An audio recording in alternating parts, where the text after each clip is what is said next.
designed this house for a large site about 60 kilometres north of Kuala Lumpur. What features of the site determine the footprint of the house? The main features of the site that determine the footprint of the house are, first one, the site is almost 1 acre in size. It means it's a very large site. Second thing, the site is basically like sloping backwards, and then hence divide the site into two portions. The front portion, which is about 2 meters higher than the back portion. You've made an impressive feature of the approach to the house. Can you tell me a little bit about that? I decided that when the visitors enter the house, I want them to have an impression that the house is surrounded by beautiful trees, surrounded by natural sceneries and so on. So instead of for the visitors to enter right to the internal space of the house, I want them to arrive in the house in the foyer, in the Serambi space. And then from the Serambi, they can have a full view of the entire house in terms of the design, in terms of the landscape, in terms of the swimming pool and so on.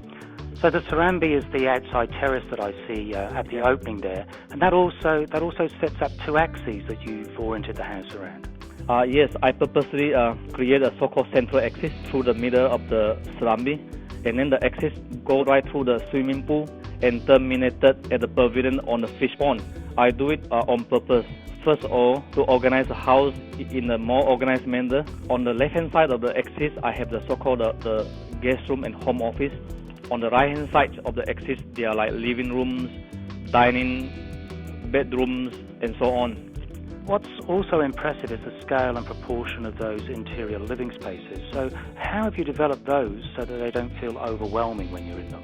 As the house only has 4 bedrooms and the site is very big, which is almost like 1,100 square meters in terms of size. And how to make it more human, we decided to introduce certain materials. Example, the timber frame for the windows and doors, and then the timber ceiling to make it to keep it a bit more domesticated in terms of scale. And then we also incorporate a timber staircase in the living room, a sculptural staircase.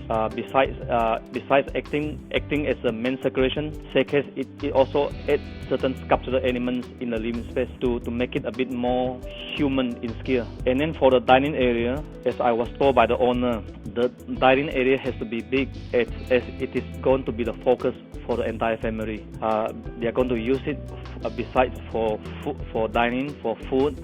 The children will most probably be spending a lot of time in the dining area to watch TV and also to do their homework. On top of that, the dining area has the best view, or one of the best views of the house with the full view of the swimming pool.